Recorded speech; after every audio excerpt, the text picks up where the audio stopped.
Atiku Abubakar ya sauya matsayinsa kan tallafin man fetur, inda ya ce zai dawo da shi idan aka zaɓe shi shugaban Najeriya a 2027. Mai magana da yawunsa, Paul Egbe, ya kare matakin yana mai cewa shugaba mai tausayi ya kamata ya sake duba manufofin da suka jefa jama'a cikin wahala. Egbe ya ce shirin Atiku zai rage farashin tace man fetur a cikin gida, wanda zai sauƙaƙa sufuri, noma, masana'antu da sauran harkokin tattalin arziki. Tsohon mataimakin shugaban ƙasa Atiku Abubakar ya yi magana kan shirin dawo da tallafin mai a Najeriya. Atiku ya tabbatar da cewa idan Allah ya ba shi nasara a zaben 2027 zai dawo da tallafin da Bola Tinubu ya cire. Mai ba shi shawara kan harkokin yaɗa labarai Paul Egbe ya faɗi dalilin sauya tunanin Atiku a shafinsa na X. Atiku ya faɗi dalilin shirin dawo da tallafi. Egbe ya ce shugaba ya kamata ya kasance mai shirya sake duba wata manufa idan aiwatar da ita ya jefa 'yan ƙasa cikin wahala. Atiku, wanda yanzu yake wakiltar ADC a matsayin ɗan takarar shugaban ƙasa na 2027, ya ce zai dawo da tallafin man fetur. Ya ce cire tallafin ya ƙara matsin tattalin arziki ga 'yan Najeriya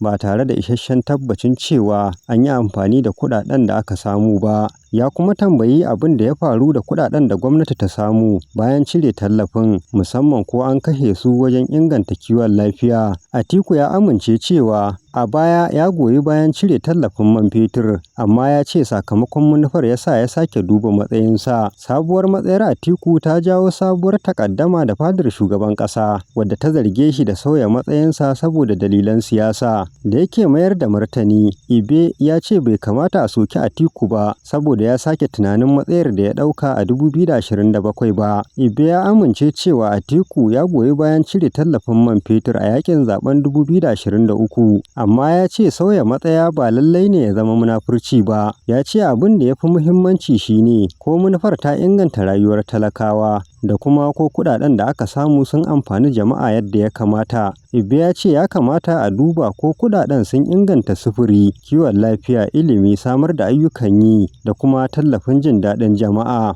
Abbas Yakubu Yaura, Dimokuraɗiyya TV.